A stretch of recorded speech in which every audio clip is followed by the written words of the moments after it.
Nagsimula sa simple na pasulyap-sulyap na papapansin sa'yo. Umabot sa palitan ng mga mensahe, nakilig ako.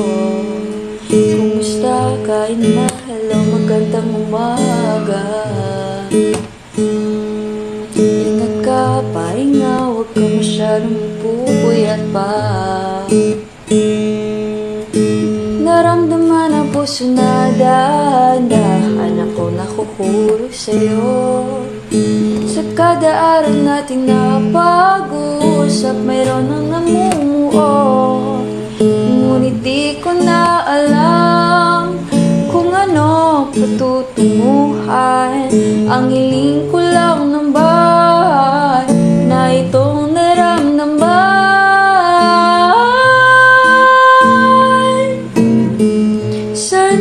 Sana naman ay mapagbigyan na at nang mapakinggan ang tibok ng puso ko.